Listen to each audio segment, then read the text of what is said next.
Like, no, that's a super volcano that is a continent killer. And it blows every 600,000 to 800,000 years, and everyone dies. Like, the whole country dies. If you're a geology or archaeology buff, you might have heard about the Yellowstone volcano. It's been touted as arguably the most dangerous volcano in the world, so much so that it's even got its own class, the super volcano. Over the years, the Yellowstone volcano has largely been a mystery to many of us. No one really knows the impact that an eruption of this scale could have, and even worse, many people don't even care much about it. However, there has also been a recent revisiting of this topic among interested parties, one of them being the popular podcast and comedian Joe Rogan. In a recent episode of his podcast, The Joe Rogan Experience, Joe was able to shed more light on just how deadly an eruption of Yellowstone would be, and trust me, it's enough to get you super worried. So what did Joe say, and how does this impact us? Buckle up, because this is about to be a lot. So before we dive into the clip from Joe Rogan's podcast, I think we need a bit of a backstory. The Yellowstone volcano, or as it's more formally called, the Yellowstone caldera, is a supervolcano located in the Yellowstone National Park in northwestern Wyoming, although the park itself actually expands into parts of Montana and Idaho. Now, for those who might not know, a caldera is essentially a crater that's formed as a result of a volcanic eruption. This essentially means that there have been eruptions at Yellowstone in the past, and we'll get to that in a minute. The Yellowstone caldera, and really the entire Yellowstone Park, is one of the most popular tourist attractions in the cowboy state, but as you can imagine, it's also one of the most dangerous. Being one of the world's biggest volcanic systems, the Yellowstone caldera sits above one of the planet's hotspots, essentially parts of our planet where hot plumes rise and form volcanoes. So far, there have been 3 eruptions at Yellowstone in the past 3 million years. The Huckleberry Ridge Tuff eruption, which occurred 2.1 million years ago, the Mesa Falls eruption 1.3 million years ago, and the Lava Creek eruption 631,000 years ago. Now, considering that there have been 3 eruptions already, some people have been wondering whether we should be worried about another one that could eventually happen, and in a recent episode of his podcast, Joe Rogan actually touched on that topic. Speaking with author and fellow podcaster Michael Malice back in March, Joe explained that a possible eruption at Yellowstone would be completely and absolutely devastating. The discussion began with Joe pointing out that as a species, humans are very vulnerable to a host of possible apocalyptic occurrences. And also, I've talked to enough people that are like they're really educated in the history of ancient cultures and ancient civilizations, and the evidence of natural disasters wiping people out and people having to start from scratch. It seems like we're a part of like this giant never-ending cycle of getting knocked back into the Stone Age and then rebuilding to a new version of complex society. I think we're on a version of that now, but I think there's been many versions of that. Yep. And I think that that's also on the table. Michael went on to point out that things could be different for us in this age, thanks in no small part to the growth of our advanced technology. But Joe wasn't necessarily sold on that idea as well. But I think it'd be a lot easier for us to bounce back than someone 2,000 years ago with our technology and our ability to... No? No, not at all. Not at all. Because when it hits, first of all, very few people survive and everything goes to shit. There's no electricity, no generators work, there's no one pumping oil. No one knows how to make a generator. No one knows how to make a cell phone. So all that technology is lost. So what could really be that bad that would cause an existential threat, possibly wiping us all out and leaving no crumbs? Well, according to Joe, supervolcanoes are among the biggest threats to us as a species and to our planet, and that's where Yellowstone comes in. But what would this be? Like a meteor? Other than a meteor hitting the Earth, what would cause this? Super volcano would kill almost all of us. The Yellowstone super volcano, it's a caldera volcano. Like they didn't realize that it was so big until somewhere in like the 2000s, I think it was. They did satellite imagery and they realized, oh my God, that's the caldera of a volcano. Like this Yellowstone thing. We thought it was just this crazy place with hot springs. Like, no, that's a super volcano that is a continent killer. And it blows every 600,000 to 800,000 years, and everyone dies. Like, the whole country dies. And it happens every 600,000 to 800,000 years, and the last time it happened was like 600,000. It's pretty interesting to think about. Over the years, there have been more and more existential threats that have essentially made us rethink our role in the universe. Climate change is getting crazy, and the threat of nuclear war remains a huge problem. Now we've got to add supervolcanoes to the list. What the heck? So, could Yellowstone really end the human race? Now, I know what you might be thinking. This is just classic Joe Rogan making everyone scared and talking conspiracy theories, but this isn't necessarily true. For those that don't know, the Yellowstone volcano is something that's been studied extensively. And while many of the topics on Joe Rogan's podcast tend to move away from conventional sciences a bit, this is actually one topic where everyone seems to be on the same page. Yellowstone really is deadly. To start with, it's worth looking at the supervolcano term itself. As you'd probably expect, a supervolcano is a much larger type of volcano, larger than the regular ones we see erupt from time to time. To give a bit more context, Neil deGrasse Tyson, one of the most popular physicists in the world, also shed some light on that. Back in August 2020, Neil invited a volcanologist named Janine Krippner on his show Star Talk, where she spoke about the supervolcano classification. Yellowstone is in the news anytime someone wants to think apocalyptically. So, and we've all been told and we've all heard it's a supervolcano. What is a supervolcano? Supervolcano is basically a name that was made up for a volcano that has at some point in the past produced the largest style of eruption. Now, in terms of eruption size, Janine also explained the scale that these supervolcanoes tend to have. Okay, so when you say a big eruption, do you speak of volume of Yes. ash that comes out, so what's a typical volume for a supervolcano to be called a supervolcano? So for these super eruptions, or we have this volcano explosivity index, VEI. So it goes from 1, or there is smaller as well, but for this 1 to 8. 8 is this super eruption. 1 to 8 of Yellowstone being 8 and Right. Walk in the Park being 1. Where is 2020? So a VEI 8, or these super eruptions, are you're looking at a volume of magma erupting that's around 1,000 cubic kilometers. So it's a lot of rock coming out of the ground. Cubic kilometers. So 1,000, if you take the cube root, you get how big a cube would be on the side. So 10 kilometers on a side. So for the American audience, you've heard of 10K runs. That's about 6 miles. So imagine a cube 6 miles across, deep and high. Damn. And that's how much lava came out. That's crazy. Yeah.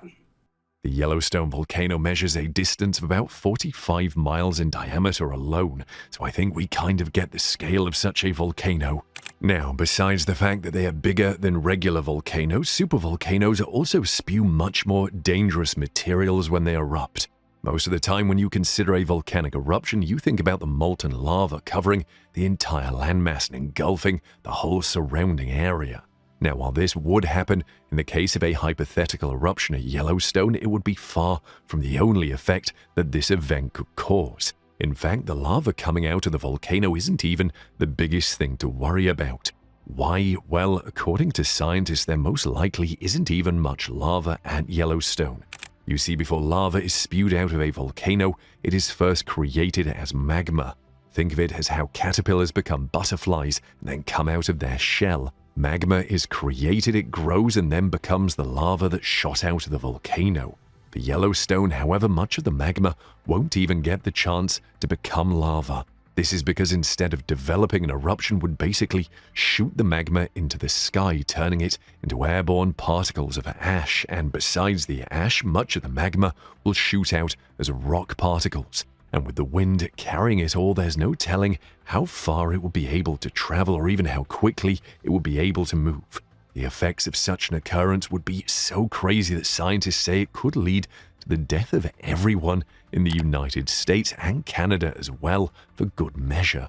Think about it, if a person breathes this type of toxic ash, it would form a cement-like structure in their lungs and essentially choke them out. Buildings would also be covered in ash, and the particles could easily affect things like electrical grids and power lines. So yeah, this is not looking good at all. And oh, by the way, if you think you're gravy because you don't live in the United States or Canada, well, you've got another thing coming. Due to the massive volume of ash in the air, a volcanic eruption on the scale of Yellowstone would cause a global temperature drop. The ash in the air would be enough to significantly block out the sun, creating a sheet of smoke above our planet that would make it more difficult for the sun's rays to pass through. According to some sources, this could lead to a drop in global temperatures by up to 10 degrees, an effect that could easily last up to a decade. And with the sun essentially being blocked from the Earth, you can imagine the effects this could have. For instance, agriculture and food production will be significantly affected as growing seasons change and crop yields drop significantly. There could also be untold disruptions to ecosystems as animals and plant species struggle to adapt to the changing weather conditions. And let's not forget the effect this could have on human societies, from resource scarcity to social changes and much more. So while it seems more like the United States, Canada, and other countries around them could be the ones to bear the brunt of this volcanic eruption, make no mistake about it, the entire world is going to feel its effects, and those effects will probably change the way we live. Compare Yellowstone to other volcanic events, and we've already seen enough proof that temperature changes are a significant possibility when it comes to supervolcano eruptions. Back in June 1991, Mount Pinatubo in the Philippines erupted in what was the second largest volcanic event of the 20th century. This changed, however, on June 12th, Philippine Independence Day, when millions of cubic yards of magma exploded in the volcano's first eruption. The eruption had been triggered by an earthquake that happened close to the mountain, and it was so devastating that it produced a column of ash and smoke that rose over 30 kilometers high. In 22 days, the combination of sulfur dioxide and air circled the entire world, and according to reports, the smoky cloud literally deflected about 2% of the entire world's incoming solar radiation, with global temperatures dropping by an average of 0.5 degrees Celsius. This eruption produced a column of ash and smoke more than 30 kilometers high. The cloud of sulfur dioxide mixed with water vapor circled the entire globe in 22 days. Mount Pinatubo's eruption released about 10 billion tons of molten magma into the surrounding region. Ash deposits measuring over 2 inches thick covered a land area over 4,000 square kilometers, causing crops and other plant life around the mountain to burn. But here's the kicker. The Mount Pinatubo eruption removed so much rock and magma from below the volcano that the summit collapsed and formed a caldera that measured 2.5 kilometers in diameter. If you remember from earlier, Yellowstone's caldera measures 45 kilometers in diameter. So if Mount Pinatubo's eruption could cause all of this damage, imagine what Yellowstone's hypothetical eruption could cause. And then there was the Tambora eruption, located on the island of Sumbawa in Indonesia. The explosion of Mount Tambora is seen by many as the most devastating volcanic eruption to ever happen in humanity's history.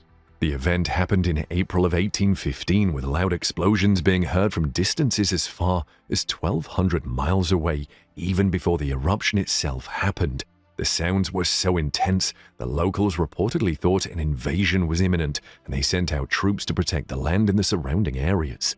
Unbeknownst to them, though, the largest volcanic eruption in recorded human history was about to take place. The Tambora eruption is considered at the peak of the volcanic explosivity index. When the volcano lit up, pyroclastic flows consisting of ash, magma particles, and gases as hot as 700 degrees Celsius came tumbling down the mountain and into the sea. The particles covered about 12 miles on each side, instantly killing anyone within the area and destroying an incredible amount of plant life and land. While the eruption lasted only about 3 hours, it caused a reported 10,000 deaths and wiped out the village of Tambora entirely. The volcano released an estimated 30 cubic miles of rock, particles, and ash, as well as 60 megatons of sulfur. This sulfur mixed with water in the air created clouds of sulfuric acid that blocked out massive amounts of sunlight. Due to this, the global temperature dropped by an average of 5.5 degrees Fahrenheit, leading to massive changes in global ecology. Things were so bad the reports confirmed that temperatures literally switched from blazing hot status to near freezing levels within just a matter of hours, and the sky was tainted with cloud colors ranging from pink to purple. In fact, things were so bad that there was quite literally no summer in the world the following year, and due to the lingering effects of the Tambora eruption, global weather changes were incredibly sporadic, although most times it was always just freezing cold. As you can expect, the summer season got affected significantly. Crops across Asia, North America, and Europe were affected significantly, with both animals and people also dying in droves. Now, it's not really possible to compare the Tambora explosion to a possible eruption at Yellowstone, especially since the last Yellowstone happened before recorded history began. Nevertheless, Tambora kind of serves as the perfect template for us all to consider. If Yellowstone is really as large as they say it is, then I think it's safe to say that we should all be as worried as Joe Rogan is. Could Yellowstone really blow up? As I said earlier, the last time Yellowstone erupted was about 631,000 years ago. The entire caldera has remained since then, always reminding us that it's lurking and could go boom anytime soon. However, while it's easy to think that Yellowstone nowadays is pretty much just lying dormant, that isn't actually the case. The entire region is buzzing with activity, emitting small earthquakes, geothermal heat, and geysers that erupt sporadically. Each year there are thousands of small earthquakes recorded in the land area surrounding Yellowstone, indicating the constant movement of magma deep beneath the surface. This restless Yellowstone caldera is truly living, breathing, and every once in a while it burps. Basically, it's kind of like the Earth giving us a warning to not sleep on this volcano. The dangers might right now only be present beneath the ground, but things could always change, and the volcano could blow up any day. And if Mount Pinatubo has taught us anything, it's that earthquakes can be a major trigger of volcanic activity. And with Yellowstone's surrounding areas being especially prone to earthquakes, there really is no telling what could happen. Now, so far, most scientists believe that an eruption of the Yellowstone volcano might not happen for the next few 100,000 years, or perhaps even more. And to be fair, they seem relatively prepared to handle a possible eruption.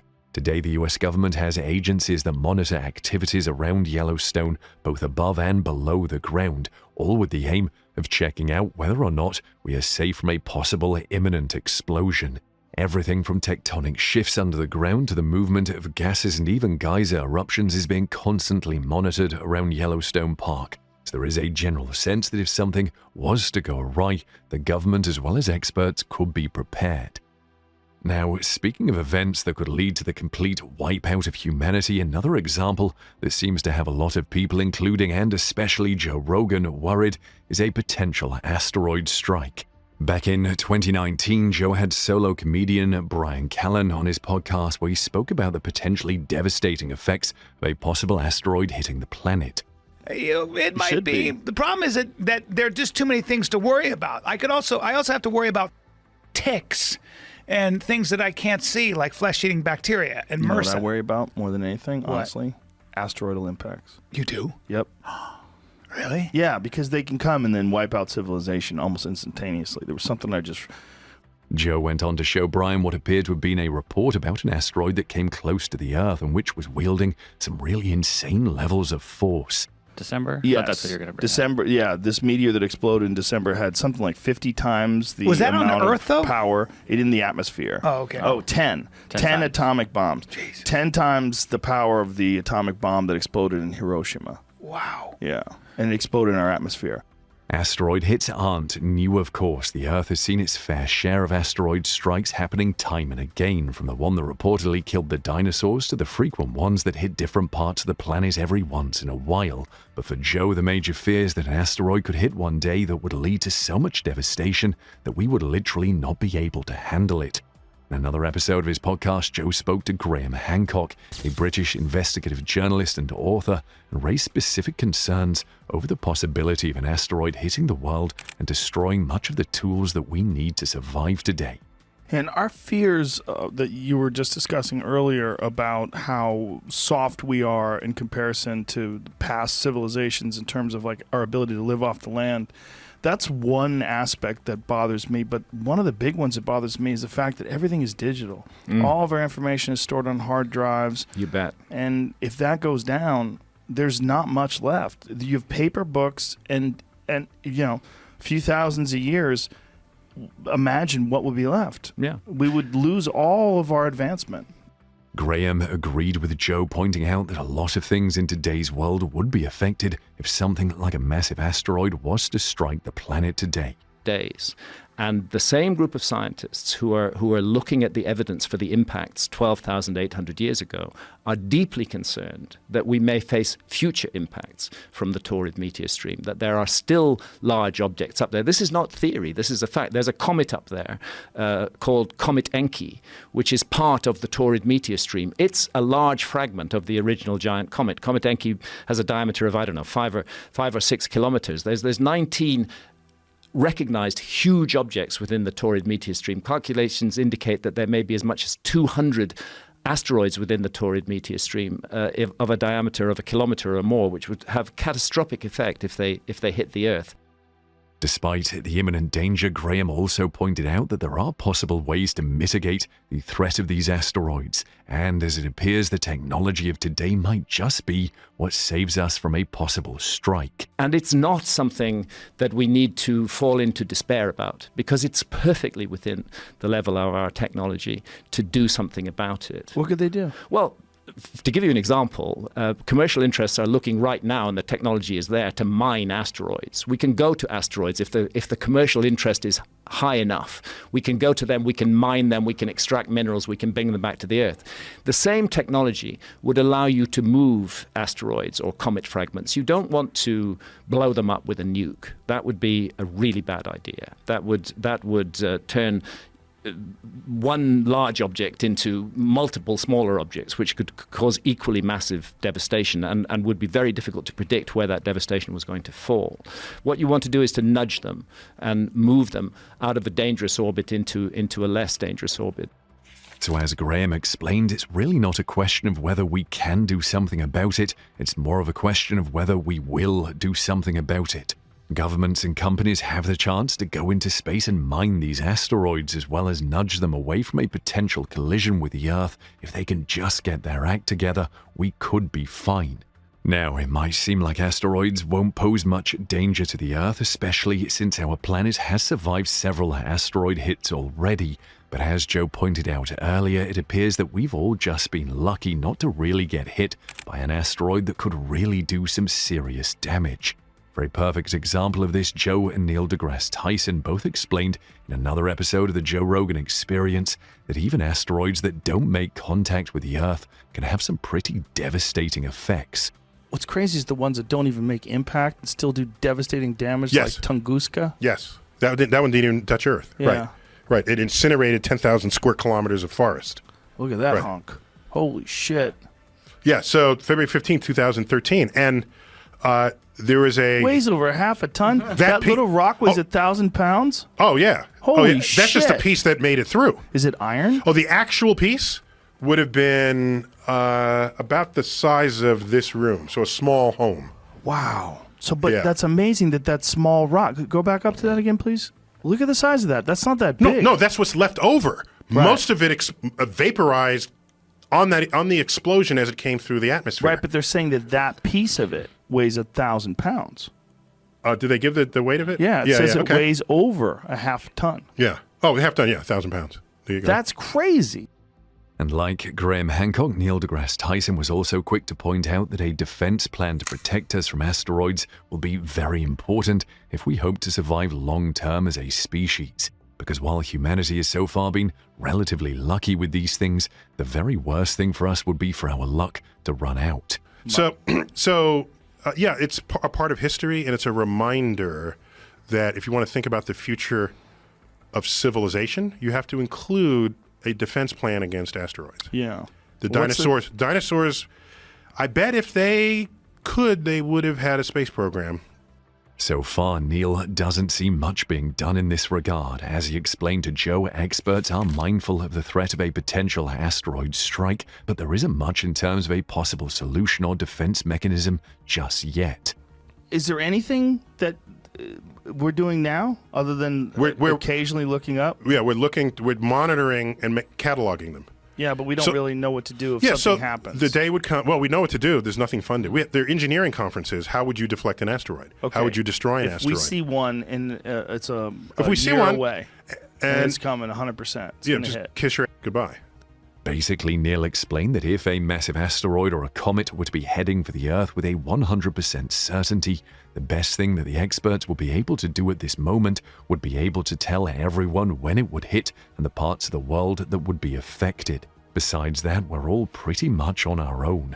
Now, to put that in context, this episode was aired back in September 2018, and up until now there isn't really much that suggests that we have a defense mechanism in place that can help us in the event of an asteroid strike. Yeah, that's pretty scary. And so the question, of course, is whether our level of preparedness is actually enough to prevent a potential disaster from happening. Say, hypothetically, that the Yellowstone volcano decides to wake up tomorrow and erupt, or an asteroid is spotted today that is on a collision course with the Earth and would hit in less than a year. Does the government really have what it takes to make sure that we're all protected and there is no issue? What are the plans in place? Will everyone be catered to, or will it just be the few among us who are wealthy enough to afford protection?